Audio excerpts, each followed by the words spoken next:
D'indéfectibles liens, le savez-vous, unissent Strasbourg et Clermont-Ferrand depuis le rassemblement historique de leurs universités lors de la Seconde Guerre mondiale, il y a tout juste 70 ans.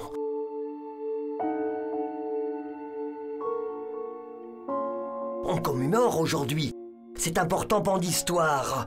En novembre 1939, 1200 étudiants ainsi que 150 professeurs et membres du corps administratif de Strasbourg fuient l'Alsace avant qu'elle redevienne allemande.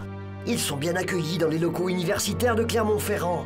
Mais après l'armistice de juin 1940, tous sont bientôt sommés par l'État nazi de rentrer en Allemagne à Strasbourg. Après l'armistice de juin 1940, les Strasbourgeois, à la demande de l'Allemagne, auraient dû rentrer en Allemagne et reprendre les études dans les locaux de l'Université de Strasbourg.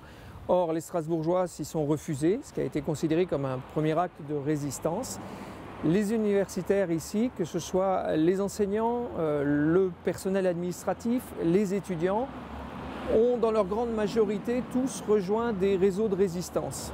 Ce qui fait que lorsque la zone libre a été occupée, ils sont devenus des cibles privilégiées, j'allais dire, pour l'occupant. Le 24 juin, précisément, sont arrêtés 87 étudiants par la Gestapo au foyer de la Gallia, où ils résident, rue de Rabanès. Ils sont tous déportés, mais la Gestapo va frapper encore plus fort. Le 25 novembre 1943, c'est ce site Carnot ici qui a été encerclé par l'armée allemande et la Gestapo est entrée, a fait sortir tous les élèves, les a réunis, rendus prisonniers dans la cour où on pouvait les garder.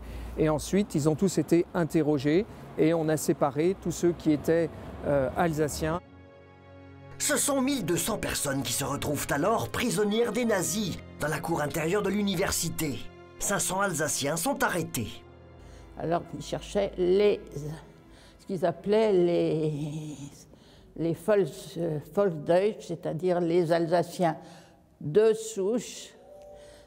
Et donc moi, née à Paris, je n'étais pas considérée comme en infraction, donc j'ai pu m'en aller dans la première fournée. Et la mairie de Durtal m'avait fait une carte d'identité à mon nom, c'était pas une fausse carte, mais il n'y avait pas de tampon juif dessus. Alors que celle de Paris en avait une. D'accord. Ouais. Vous êtes juif, vous aviez pu le cacher. Voilà. Heureusement. La venue des Allemands avait été préparée parce qu'il y avait un membre de la résistance qui avait été retourné par la Gestapo et qui avait fabriqué énormément de faux papiers et qui a été le premier finalement à dénoncer ceux à qui il avait donné des faux papiers quelques jours avant. Dans le même temps, les Allemands avaient une liste d'enseignants de l'Université de Strasbourg dont ils voulaient connaître les adresses pour pouvoir aller les arrêter chez eux. Donc ils sont montés à l'étage de l'administration en demandant à voir les fichiers. Et là se trouvait un enseignant de l'Université de Strasbourg qui s'est opposé, peut-être pas violemment, simplement s'est montré scandalisé et cet enseignant de grec, Paul Colomb, a été abattu sur place.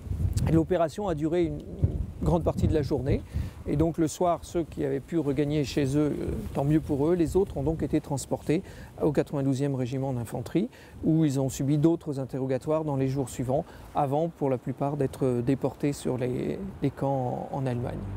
Sont déportés 130 personnes. Seuls 36 reviendront des camps de la mort. Et c'est le 30 juin 1945 que prendra fin la dernière année universitaire de Strasbourg à Clermont. Par devoir de mémoire, cette importante histoire, l'université Blaise Pascal nous la remémore très précisément aujourd'hui. Des portraits de résistants de l'université de Strasbourg font l'objet d'un affichage sur la façade des lieux de mémoire de la ville. Et cette commémoration a lieu donc sur plusieurs jours. Hier, il y a eu une journée de colloques et de témoignages de survivants, et une journée qui était destinée aux étudiants, aux scolaires et aux lycéens.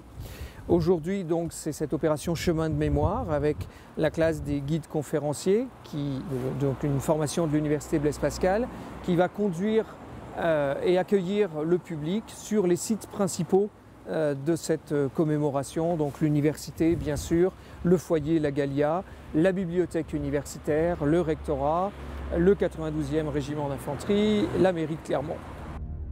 Se trouve gravé à jamais dans la pierre d'Auvergne le souvenir de la barbarie vaincue par la force de l'engagement inconditionnel de certains qui maintient encore aujourd'hui la démocratie au pouvoir. pour faire de chacun un homme libre.